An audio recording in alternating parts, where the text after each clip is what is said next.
This is my problem with passport bros.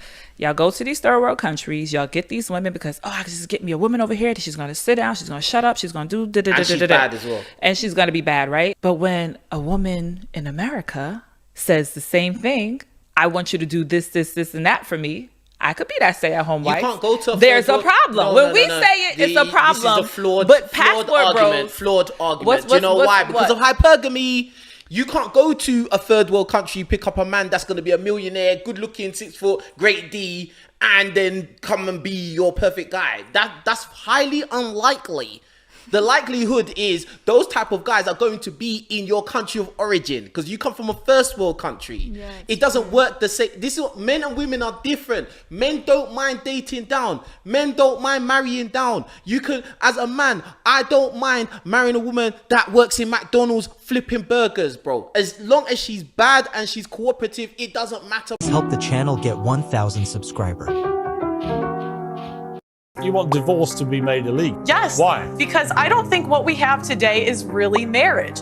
What is marriage? It's for better or for worse, for richer or for poor, in sickness and in health, till death do us part. That's what marriage is supposed to be. But feminists have ruined marriage for the people that actually believe in marriage. You know, the people that believe in divorce, go be in long-term relationships. Leave marriage for the people that actually believe in for better or for worse, for richer or for poor, in sickness and in health, till death do us part. Doesn't the sanctity of marriage also rely on the woman being a virgin, so you wouldn't be able to get married? What do you mean? Well, you've spoken quite openly about how you're not a virgin, and so if you want to preserve that sanctity of marriage, but we can't go back. I don't know what you want me to say. Yeah, but I just don't think it's fair that you get to be here and you get to be paid for your views, and you're telling other women that they shouldn't be allowed to. Isn't the whole point of being a feminist, though, that women are entitled to have their own views? Absolutely. And so she's perfectly entitled to her views. Yeah, but you can't. You might not like them. But I'm here to challenge Isn't she exercising her rights as a... Are you a feminist? No, I am not. Really? 3 days a week, she taught LGBTQ curriculum in her class. How many of those students are excelling in that classroom? Is everybody in that class getting A's in math, English, grammar, social studies? That we can dedicate 3 days a week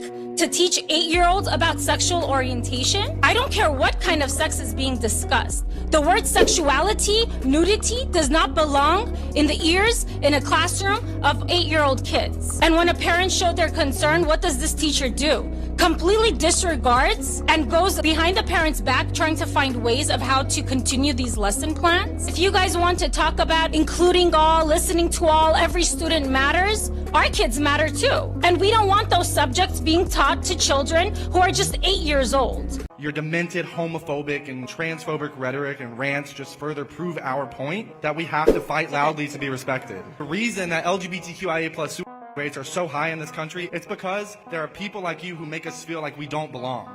Okay, is there a question in there or a speech? Yes. You gotta ask a question, buddy. How do you think other people with your beliefs respond to the fact that your hateful and harmful rhetoric costs the lives of queer children every single day, on average, every 45 seconds? Okay, so this is just gonna be a pure boogeyman. You're pretending that someone committed suicide because of Candace Owens. You've got no facts here. I sat down with a man named Walt Heyer who was convinced to chop his penis off after your community told him that there was something wrong with him because he had confusion. Why was he trans? Because he was molested when he was 4 years old by his uncle. Rather than being sat down and spoken to by a psychologist, he was handed hormone pills, and he eventually chopped off his penis. Suicide rates go up after they transition. And Candace Owens wasn't the one that chopped their dicks off. I have a theory as to why so many women are single nowadays and struggle with men. It's because we don't have father figures and we don't have arranged marriages. Typically, what I've realized is that when women are put in a position where they're picking the men, they make terrible decisions. Because since women are emotionally erratic and dictated by their emotions, they're going to go with the guy that can stimulate their emotions the best. Well, what stimulates female emotions? Well, we know this from psychology. It's men that are neurotic, men that have Machiavellian traits, and that are toxic, sociopaths, etc. Women are attracted to these traits because what does this outline? The bottom line is the guy doesn't give a fuck about the girl. Yeah. Women are attracted to men that don't give a fuck about them. However, the problem is that though this guy arouses you, he's not a good long-term partner. The nerd who pedestalizes you and makes you feel like a princess even though you don't deserve to be because you haven't done anything to earn that for that guy, right? You don't respect that guy because he's pedestalizing you for nothing more than the fact you have a vagina. But the toxic guy, he don't respect you at all, but you go ahead and you go with that guy because he's not pedestalizing you. Are you dressed like this for yourself, or is it because you want guys to hit on you?